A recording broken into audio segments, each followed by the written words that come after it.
everybody, this is B. Claymore and welcome to The Comic Book Writer. And the title of this video is The Strangest Thing I've Ever Written, ? Because I would hesitate to label anything the strangest thing I've ever written. I've written a lot of weird stuff. This, however, is kind of notorious among, well, among friends and people who've read it. It's for a while, I was writing a lot of what we call special projects for DC Comics. And what those are primarily are basically advertising supplements. Some of them were inserted into DC Comics. Some of them were standalone, printed by themselves. I did a series of things that were digital only, using a particular app called Scroll On. And one of those was actually published online and then published physically. I've done some Gatorade comics. Probably the next chapter of this will concern a standalone NBA All-Star game giveaway I did starring the Justice League and the cast of Inside the NBA, which included Shaquille O'Neal and Charles Barkley and Kenny Smith and Ernie Johnson. But for now, I want to talk about something I did a few years ago that is called Justice League Subway Famous Fans. And if you see from this cover, it featured several members of the Justice League. Obviously, at this time, Green Lantern was I don't remember when the Ryan Reynolds movie came out, but maybe this is why he was the focus point of this particular cover. And then you've got 3 NFL players down here in their Subway t-shirts. So basically what happened was I was on a walk one evening, and then DC editor and now DC talent manager or coordinator Ben Abernathy called me up and said, "Hey man, would you like to write a 6-page Justice League Subway NFL story?" And I was like, yeah. And so he kind of gave me the details on the phone, basically gave me a list of characters that would be involved and asked me to come up with a plot. Before that, he sent me some Subway propaganda related to their then current push, which was the Subway Club with avocado. So I had this handy guide here, as you can see in a PDF. Discusses everything. It's a style guide is what it is. Literally a style guide for how to approach avocado with Subway sandwiches. So, basically this gave me an idea of some of the sandwiches they wanted to push with avocado on them. And let me just say that I actually quite enjoy Subway sandwiches, and there's nothing wrong with avocados. So this is unusual research for a comic book, but I was given that, and then I was given a list of famous fans in different sports of the Subway avocado sandwiches. And as you can see, I was tasked with using football players. So we have Michael Strahan, who I think was already retired by then, maybe not. If you don't know football, he's a Hall of Fame pass rusher for the Giants. Justin Tuck, and then Ndamukong Suh, which, not to get into it too much, but Ndamukong Suh played for Nebraska, and it has sort of a reputation for being one of the, shall we say, dirtier players in the league. So I had to come up with an idea that within 6 pages would sell the idea that these characters were fans of the Subway sandwiches, emphasizing avocado, using the Justice League, the NFL, and Subway. So I sent a plot over to Ben, which I have here. During practice for the Pro Bowl, Strahan, Tuck, and Suh find themselves running out of gas. The 3 sneak out of practice for some healthy and delicious, emphasized, Subway sandwiches. As they stroll along the beach enjoying their sandwiches, which have revived their energy, they stumble across some wetsuit-wearing thugs dragging Aquaman into the water. And it goes from there. And I actually dug through my Gmail to find that pitch, and I don't erase much Gmail, and Ben's response was super enthusiastic. Ben is one of my favorite people in comics and one of the best editors I've ever worked for. And reading back on this, it's pretty clear that his over-the-top level of enthusiasm for this was designed to keep my level of enthusiasm that high. But the truth is, I was looking at like an extended Hostess Twinkies ad from the 70s. And you know, there's no shame in having fun with what you're doing. So they also sent me this as I think this was like a spec cover that they had done for it, potentially. I don't, I guess I don't know who these characters are supposed to be, but you know, people standing around with a Subway logo, I guess was the idea. So I wrote the story. The story was illustrated and by Sergio Sandoval, and quite frankly, the art's fantastic in this book. You might expect them to cut corners on what's a glorified advertisement, but no, this guy was really good. Color was very, very nice by George or Jorge Gonzalez. So no, I mean it was a professional effort. And we can kind of follow the story here. As you can see, these football players, they're playing a charity all-star game in Hawaii. I wasn't allowed to use the Pro Bowl because I'm sure it's copyrighted. It's like you can't say Super Bowl in advertisements. You have to say the big game unless you've licensed the name.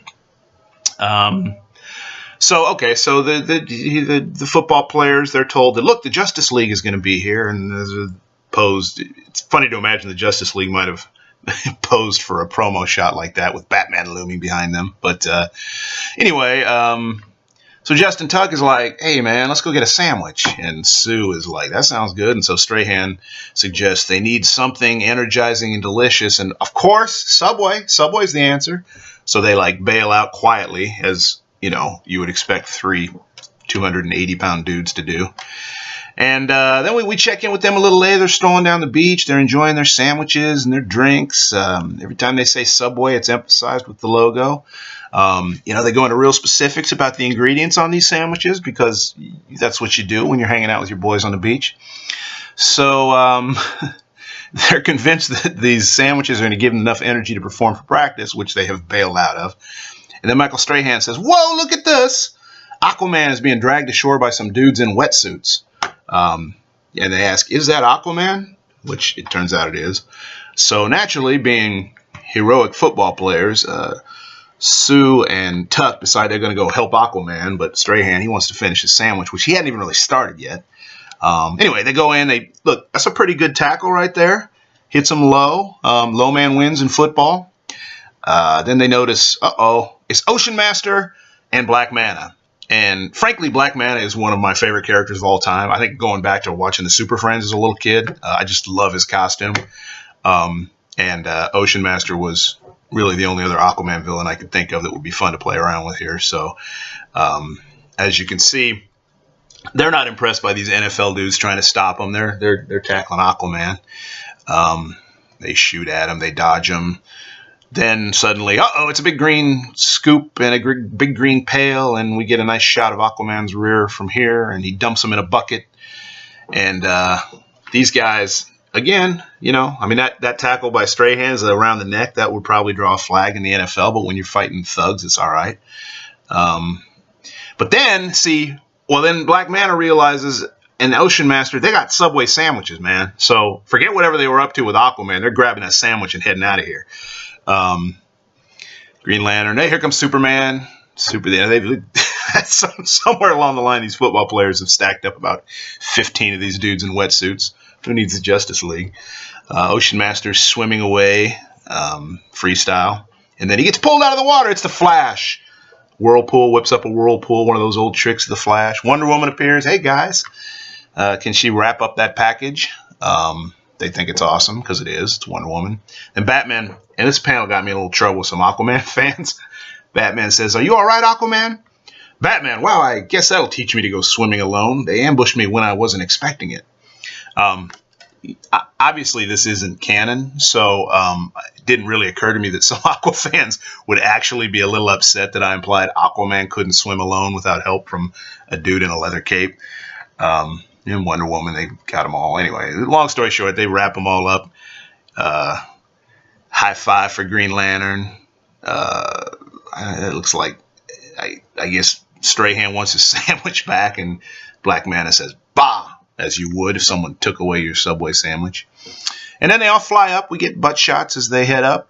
Green Lantern helps Batman and Flash and Aquaman get up Aquaman has his trident there or something? That's strange. Anyway, they fly up in the air, and then they remember, oh man, we forgot about practice. Now they're worried that the coach, you think the coach will believe what just happened? Like, the coach wouldn't mind if they just bailed to go get sandwiches, but they took a little longer because they had to fight supervillains. That's their concern.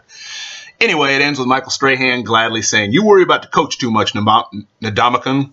I'll worry about finishing my delicious sandwich. And that is the end. So that was that. It was six pages. At the time, I didn't know. I thought they were going to print these in little pamphlets and, give them away at Subway stores or whatever. Little did I know that they were actually going to bind this into virtually like 400,000 DC comics the same week. Which is fine, except that I woke up that morning, the morning that it came out, having completely forgotten about it, to Bleeding Cool, specifically Rich Johnson himself, had done a review of the 6-page Subway story. Spoilers abound, by the way, so that's not cool. Yeah, so he, obviously, Rich being British, doesn't know who the football players are, but he reviews this, and that got a whole lot more attention than I thought this story ever would on its own. And in fairness, I think this was right around the time the new 52 JLA was kicking off, so he was making some clever parallels between the new JLA and what we presented here. So yeah, that was that. And then on top of that, it is, for whatever reason, like right away, and I guess it's because this was kind of a throwback to those old Hostess one-page ads that used to run throughout comics. It picked up a lot of traction from bloggers and reviewers. This Every Day is Like Wednesday. Actually, this is a really, I don't think I'd read this at the time. I just found this recently. This is a really entertaining review that sees it for what it is and really enjoys the story. It's a lot of space for a 6-page ad for a review, but it is what it is. Girls Gone Geek reviewed it, another really friendly review that thought it was entertaining. I will say this panel here, there's no comment here, but there was I don't know what, it was a feminist blog that was insulted by this panel, implying that Wonder Woman's lasso was intended to resemble a vagina, which it was not. And also the package reference here was seen as, wink, wink, nod, nod, double entendre, which again, it wasn't either. It was just she's got a rope, so she's going to wrap it up. But that, I wish I could find that, because that was one of the stranger criticisms of I can't even imagine looking at that panel and going right to vagina. But whatever, everybody's got an agenda. And then ifanboy.com honored the story with one of their panels of the week when Black Manta grabs the Subway sandwich from the football players and decides to bolt, much to the chagrin of Ocean Master, who wants to at least split it with him to enjoy that avocado goodness. And this is one of the stranger things, and I think it's long gone, but for whatever reason, because this was referenced in these blogs, and there was an Aquaman shrine page. That's where the original reviewer of it thought it was kind of a tongue-in-cheek review, but there were literally Aquaman fans who were really pissed off that Aquaman was presented as this clown, which is frankly how he's generally been presented in like broader pop culture. I'm a big Aquaman fan. I think there's a lot you can do with the character, but I was kind of poking fun at that, and they didn't think that was funny. And then some kid did a 5-minute YouTube review of the story, and he was just basically puzzled by the whole thing. He looked like he was maybe 15 or 16, and he did not approve. He didn't get it. He could not give it a thumbs up or a thumbs down. Couldn't give it a thumbs up. But since it was bound into books you were buying anyway, it was sort of hard to avoid for that month. And every now and then I'll get somebody who will drop a pile of books for me to sign on the table, and they'll include a book that I'll look at the cover and be like, I didn't write this. And then I'll realize as I flip through that this insert is bound inside of it. And usually I just sign it and pass it along without saying anything, because I'd rather not have to go into details. I also have had a few people have pulled the insert out, bagged it, and either sent it to me or handed it to me to sign. And good friend and talented artist Ryan Brown, of Curse Words and God Hates Astronauts fame, has long contended that this is the best thing I've ever written. So one of my goals in life is always to top the Justice League, Subway, NFL sacked story that I wrote several years ago for DC Comics. So that is one of the strangest things I've ever written. As we go along, I'll probably cover a few other things, how they came about. And for now, if you enjoy, please subscribe, please share. Pretty soon now, I'm going to have a little upgrade on some of the graphics and the audio for the videos, thanks to the contributions of some talented friends. So hopefully that'll pop up in the next week or so. And I plan on doing a convention video shortly as well. So, as I said, thanks for tuning in. Please subscribe, please share, and comment. Again, let me know what you'd like to see. I am paying attention. There are a few things I want to cover in more detail than I can right now that people have referenced. And I promise you I'm listening. So, thanks a lot, guys.